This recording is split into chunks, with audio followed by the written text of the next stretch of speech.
Bom dia, boa tarde, boa noite, pessoal. Vamos agora estudar os estados físicos da matéria. Todos nós sabemos que a matéria tem três estados físicos. Estado físico sólido, isso aqui é a forma geométrica de como as moléculas aparecem no estado sólido, no estado líquido e no estado gasoso.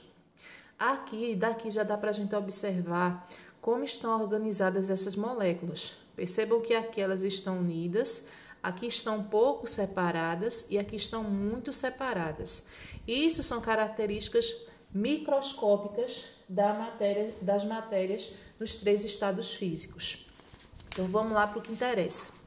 Os estados físicos da matéria, também chamados de fases, são as diferentes formas de como as substâncias podem se apresentar no espaço, já que nós estamos estudando matéria, né?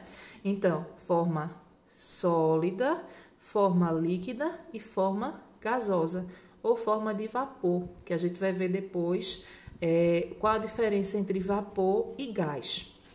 Continuando, no estado sólido, aqui a gente vai observar, no estado sólido, uma bola de bilhar é um exemplo da matéria em estado sólido, as moléculas elas estão pouco agitadas, elas estão unidas entre si, né? E isso faz com que exista poucos espaços entre essas moléculas.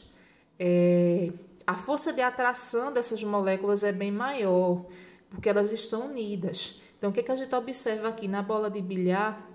Em qualquer recipiente que a gente coloque essa bola de bilhar, ela não vai mudar a sua forma.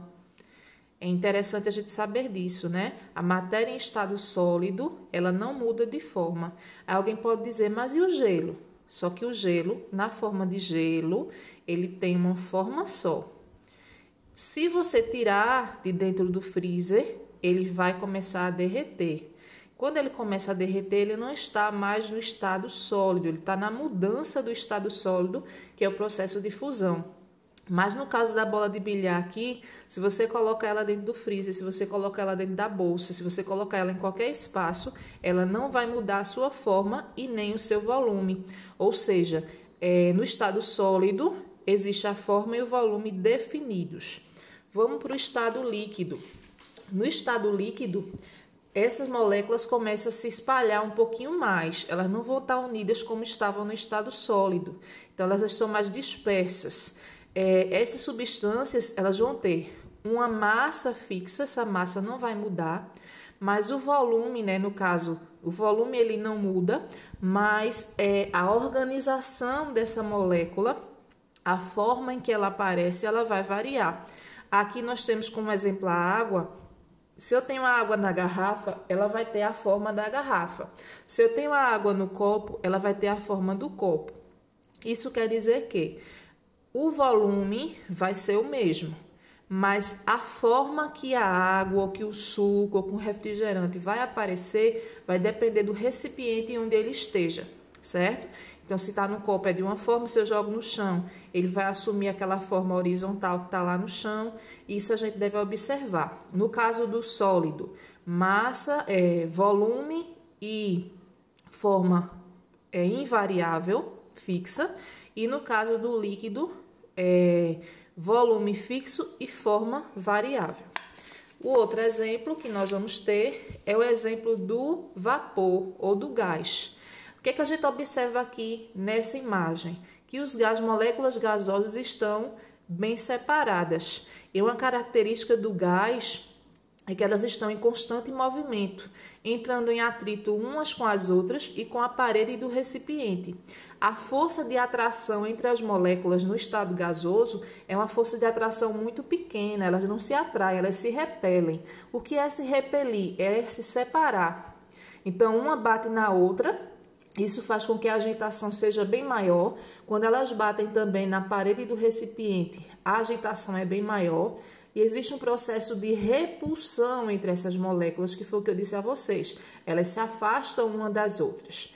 A gente vai observar que, dependendo do local em que essa matéria esteja, né, a forma de vapor esteja, ele vai se espalhar naquele ambiente.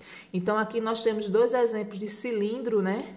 De gás. Se a gente libera esse cilindro dentro de uma sala, o gás vai ocupar todo o espaço da sala.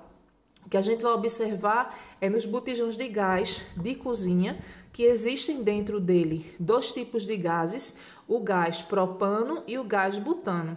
Esses dois gases, eles não têm cheiro, eles são compostos orgânicos, ou seja, são formados por seres vivos, né, a partir da decomposição de seres vivos, e aí eles são colocados juntos dentro dos recipientes.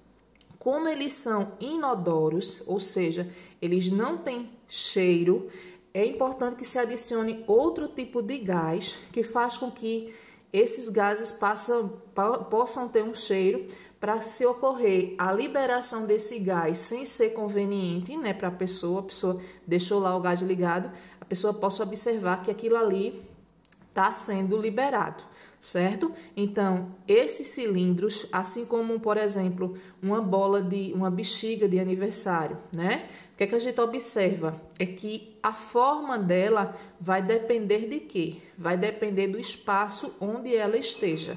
Então, nesse caso, eles vão ter a forma e o volume variáveis. Porque se eu pego uma bola, uma bexiga, e aperto essa bexiga, o volume dela pode variar. E a forma dela pode variar também, dependendo do local onde ela esteja, certo? O que a gente deve observar também é que, muitas vezes as pessoas pensam que os gases estão abaixo, né? Os gases, eles estão acima da nossa cabeça, misturados também com outros gases. Então, por exemplo, o gás oxigênio, se a gente às vezes pergunta, né? Perguntar aos alunos, qual o gás que existe em maior quantidade na natureza? Muitos alunos respondem que é o gás oxigênio.